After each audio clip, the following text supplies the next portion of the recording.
Que tiene que ver con un estreno argentino, una coproducción entre España y Argentina que renovó carteleras este jueves, que se llama Una jirafa en el balcón. Y para hablar de Una jirafa en el balcón, ya veo conectados a su protagonista, Andrea Frigerio, y a su director, Diego Schacker. Diego, Andrea, buenas tardes. Javier Lucy, acá desde el piso de Cinefilia, ¿cómo están? Muy bien, Javier, ¿cómo estás vos? Gracias por convocarnos. No, por favor, gracias a ustedes por ser parte de este ratito acá para hablar un poco de una película. Le contamos para los que no vieron todavía de qué vamos a hablar en este rato acá en Cinefilia. Lidia está en España, hace 40 años que se fue del país, que no vuelve, tiene un aviso para un juicio que se abre en el país por un desaparecido, su pareja, y eso hace que de alguna manera regrese, haga lo que no quería hacer, regresar y acá encontrarse con ese pasado todavía latente y ver qué es lo que hace con eso. Un poco por ahí va Una jirafa en el balcón para no spoilear demasiado, ¿les parece? Exacto, está muy bien. Diego, ¿cómo nace Una jirafa en el balcón? Bueno, nace un poquito antes de que estallara la pandemia con una persona conocida mía en España que vivió un poco esa situación, que era un exiliado argentino y que lo citan a declarar en uno de los juicios de la verdad por la desaparición de un compañero, y cuando está declarando el juez que le estaba tomando la declaración le dice si quiere conocer su propio expediente, que tenía que ver con la apertura de expedientes que se hizo en el país. Y esta persona queda como medio en shock, me cuenta todo esto y yo digo, bueno, acá hay una peli. Y entonces ahí empiezo una investigación que me llevó más o menos un año y medio, eh, donde me entrevisto con ex militantes políticos que se tuvieron que exiliar, con ex combatientes o gente que estuvo metida en los grupos de resistencia armada a la dictadura militar del 76. Y a partir de ahí creo todo lo que es la La ficción ficción. que hoy es Una jirafa en el balcón. Ujú. Y Andrea, digo, vos ya venís, digo, estuve mirando, digo, Pasaje de vida de Diego Corsini tocaba este tema. Rojo de Benjamín Neistat era como la previa, ¿no? El huevo de la serpiente, de lo que después fue la dictadura, la última dictadura del 76. Y acá de lleno en eso, pero entre el pasado y el presente que vuelve, y vos como protagonista absoluta. ¿Cómo fue ponerse en la piel de Lidia, aceptar la película? Y bueno, y después hablaremos de esto también porque gracias a vos también terminó teniendo el impulso y el cierre, ¿no? Se pudo terminar. Bueno, es interesante lo que me invitas a reflexionar. Primero porque en Pasaje de vida de Diego Corsini mi personaje era exactamente, diametralmente opuesto Opuesto. al de Lidia. Sí. Era la madre de una chica militante Ujú. y por querer ayudarla a su hija, porque estaba desesperada por sacarla de estos movimientos armados y ejércitos revolucionarios, ella habla con un amigo, este personaje que me tocó hacer, no me acuerdo el nombre, pero habla con un Julia amigo. creo que se llamaba. Julia, tenés razón, un amigo militar o amigo de militares, y finalmente lo que le pasa es que se la chupan Sí, a la chica. sí. Y fue muy duro, porque ella con un gesto la entrega en una plaza, fue Ujú. muy Sí. duro mi personaje. Después en Rojo, lo interesante de la mirada de Neistat, que es un director que a mí me encanta, después hice Puan con Juan, él, ¿estuviste? Sí. y, es lo que en Rojo veíamos era cómo se comportaba la sociedad civil en tiempos de dictadura, Ujú. digamos, haciendo un caso omiso a gente que desaparecía, casas que aparecían Vacías. vacías, o qué sé yo, como que hacían como que no pasaba nada, ¿no? Ujú. Como que estaba todo bien. Y de hecho hay una metáfora, no lo voy a spoilear, pero hay una metáfora final con el personaje de Darío Grandinetti que es muy contundente, Sí. aparece en un momento con algo muy ridículo y nadie dice nada, ¿no? O Ujú. como visiblemente muy disruptivo y nadie dice nada, que es exactamente lo que pasaba en esa época. Yo era chica, pero me acuerdo que era algo como que no se entendía mucho qué pasaba, o no se hablaba, o había como evasiva, se decía, bueno, qué sé yo, ¿en qué andarán? Ni idea.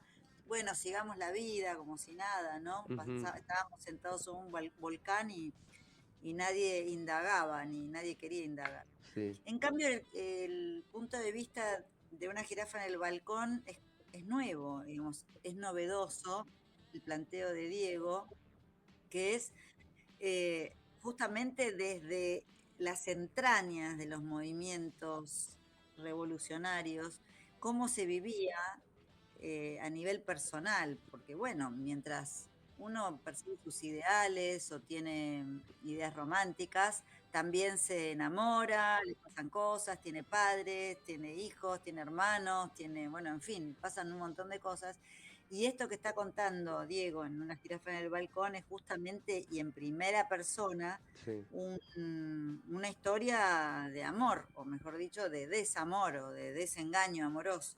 sí, Y eso, digamos, es la estructura que lleva adelante todo el film. Esa historia personal, de venganza también, y de totalmente. arrepentimiento y de culpa, y de, bueno, cosas muy, muy personales, muy íntimas. Hay unas decisiones, Diego, también que tomaste entre mezclar en una misma escena el pasado y el presente, ¿no? En los personajes, sin corte directamente. Por ejemplo, digo, ahí también si queremos, a mí no me gustan lo de los mensajes, pero si queremos pensar cómo el pasado todavía sigue latente en hoy, cuando hay un montón de cosas que no se resolvieron, no sé si son posibles de resolver, pero siguen esos fantasmas dando vueltas.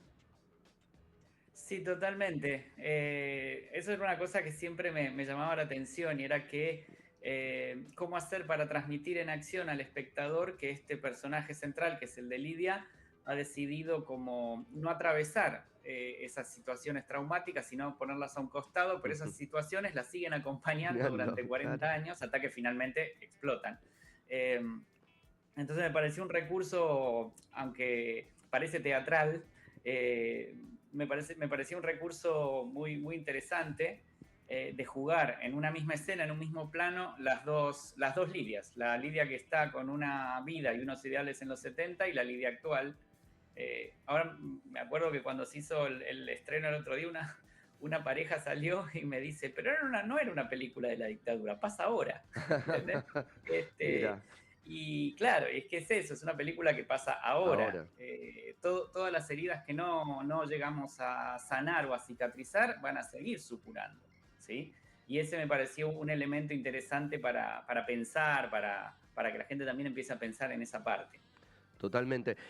Andrea, nosotros ya te vimos, tiré esos nombres de películas porque claramente estaban ligadas a una jirafa, pero ya te vimos en otros registros, sabemos de tu versatilidad, de tu utilidad en el cine que te está dando un lugar que me parece que vos también lo estás peleando y hacia ahí va también la pregunta, digo, en esta situación, una película que tenía que terminarse y tú aportes desde ese lugar como productora también para que pueda lograrse ver hoy en las pantallas Una jirafa en el balcón. Bueno, esa fue una sumatoria de felices coincidencias que llevaron a terminar, por suerte, Una jirafa en el balcón, porque termina siendo una pieza para mí muy necesaria para el debate Ujú. argentino, ¿no? Esta Sí, cosa de los argentinos y la violencia, los argentinos y esto de que, como decía Borges, nos une el espanto espanto. siempre, Sí, en lugar del amor nos une el espanto, siempre estamos atrás de cuestiones violentas, de hecho hoy en día seguimos hablando sí, de violencia sí. en los diarios, en la primera plana de los diarios. Entonces, cuando vi que la película, digamos, se quedaba sin nafta, como me gusta decir, Sí.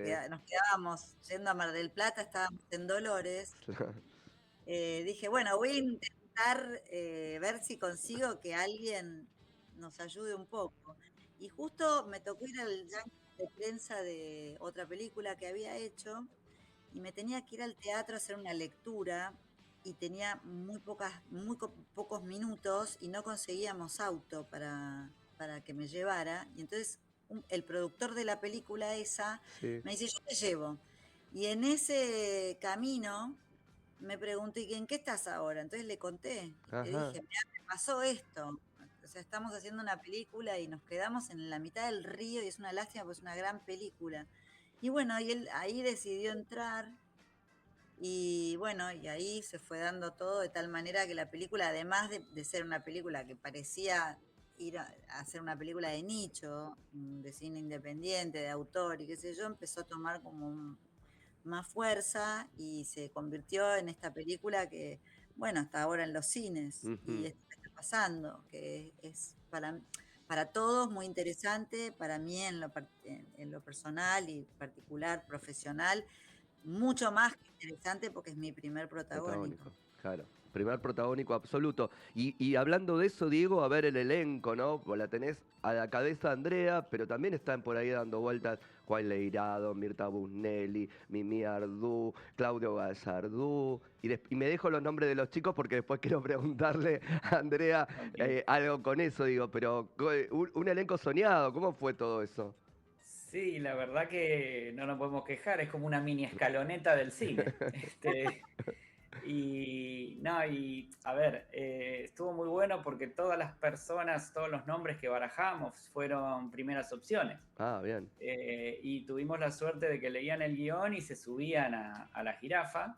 Sí, Y después, ya cuando se conocieron, cuando se hizo la primera lectura, yo ya los veía que iban amalgamando cada uno en su rol. Y entonces sucedió una cosa en el rodaje que es increíble, que es cuando el guión se queda chiquito y los actores son más grandes. Eh, ¿Entendés? Entonces las palabras llegan a otro lugar, se dicen desde otro lugar, los actores se pegan el laburazo de hacer crecer ese personaje, nunca desde un lugar de juzgar ese personaje, sino de empatizar. claro. ¿Entiendes? Entonces eso es súper importante porque se defiende una posición desde el personaje que hace automáticamente que puedas empatizar con el Sí. espectador.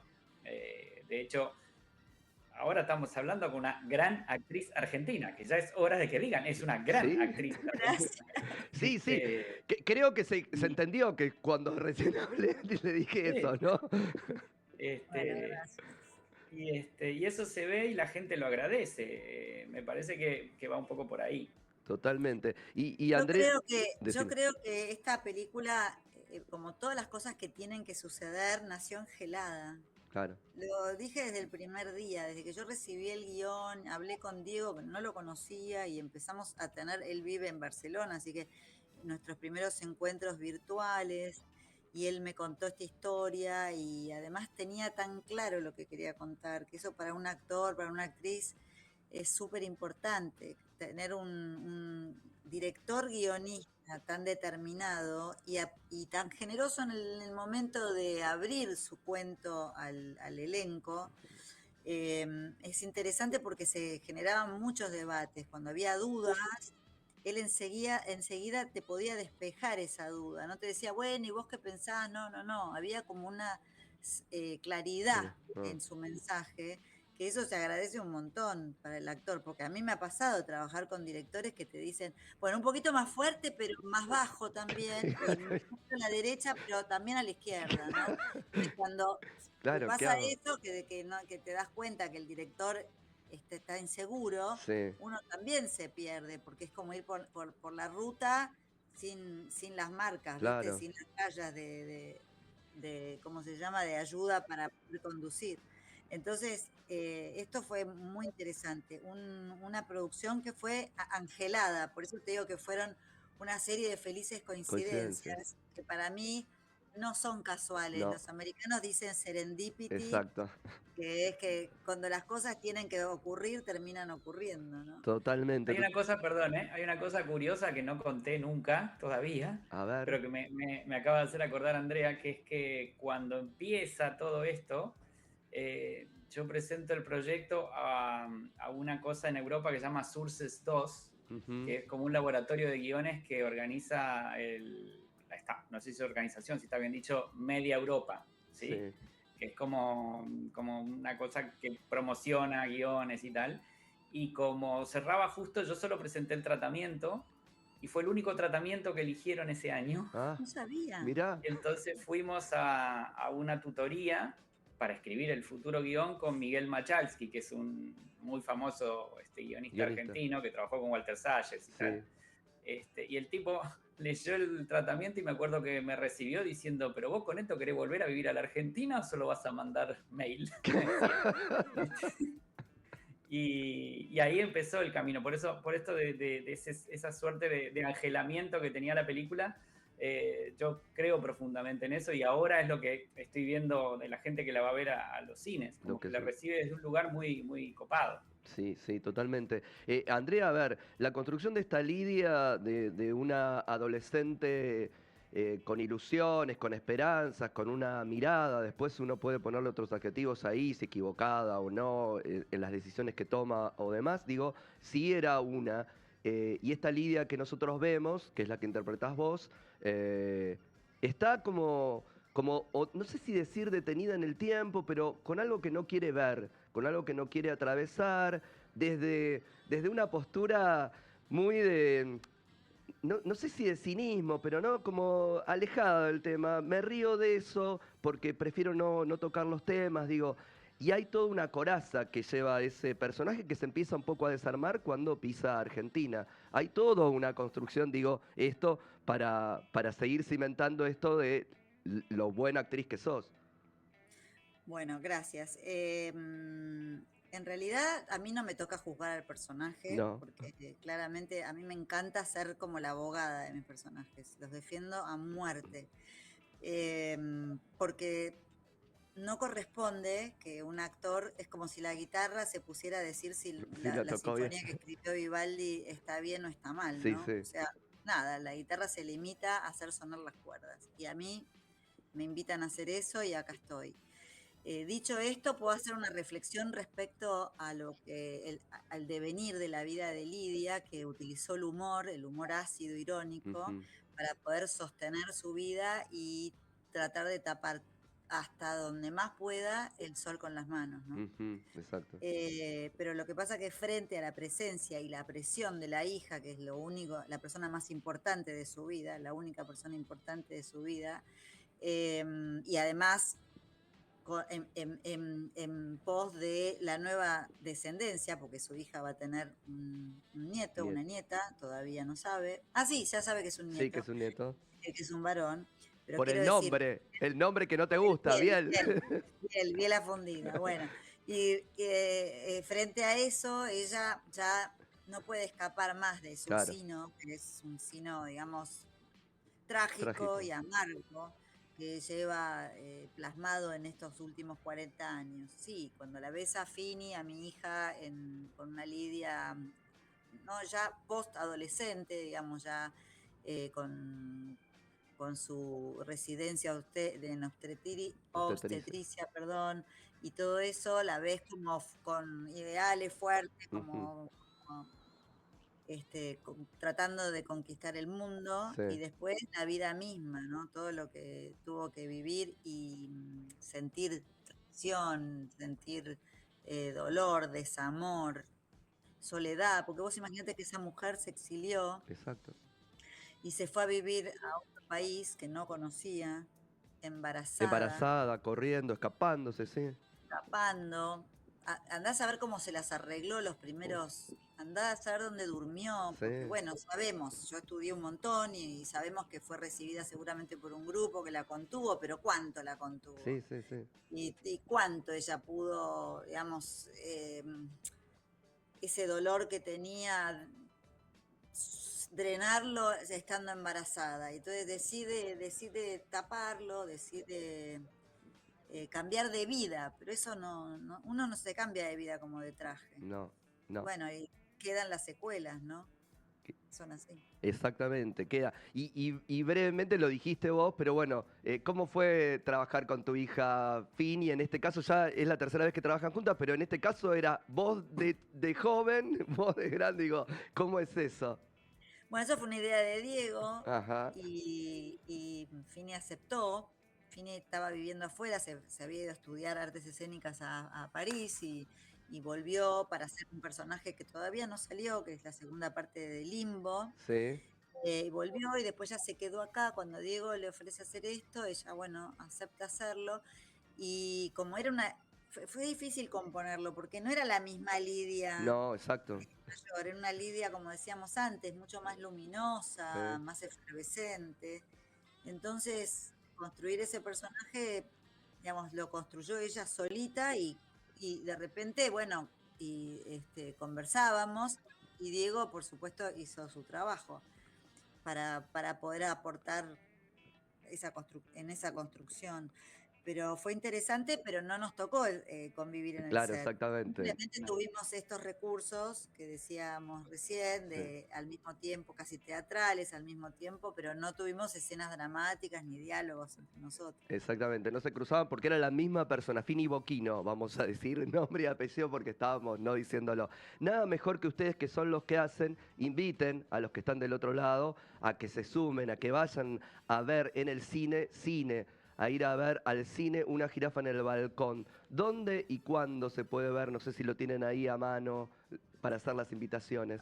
Ay, no sé si lo Ah, tengo a ver, a yo, ver. pero bueno, están en muchas salas de todo el país, se llama Una jirafa en el balcón, van a pasar un momento, van a poder bucear un poco en la historia argentina. Me gusta Ujú. decir que los invitamos a caminar sobre las brasas y sobre todo está abierto el debate, ¿no? Sí, Porque exacto. hay otras cuestiones, porque esto está en capas, la cuestión personal, pero después yo hago esta pregunta. Cuando uno está siendo parte de un grupo de personas, confiando en ese grupo de personas, pero una de esas personas es apresada y le piden bajo tortura que dé el Que nombre del delate. resto. Claro, Yo acá frío, sentada en mi casa, claro. charlando con usted, digo, no, yo jamás, jamás Claro. traicionaría a las personas, digo, pero yo te quiero ver con una Exacto, picana en exacto. el cuerpo, cómo reaccionás, ¿no? Sí. Frente a eso. Y por otro lado, otra cosa que tengo para decir, para que sea parte del debate, es que en esos años 70 la pobreza en la Argentina era tan solo del 5%. Quiero Mm. decir que todos estaban peleando de un lado y del otro, todos estaban matando, haciendo las barbaridades, ejerciendo la violencia, y había solo un 5% de pobreza, ¿no? Sí, Mirá si hubiésemos tenido la posibilidad de conversar, claro. la posibilidad de armar partidos, de tener democracia, o sea, un montón de otras cosas que hoy nos hubiésemos ahorrado todo este dolor espantoso que llevamos para siempre los argentinos. Exactamente. Sin la ruptura del orden democrático que de 1930 para acá, lamentablemente las fuerzas militares tomaron a su cargo cosas que no les correspondía. Así un poco estamos también como estamos, lamentablemente.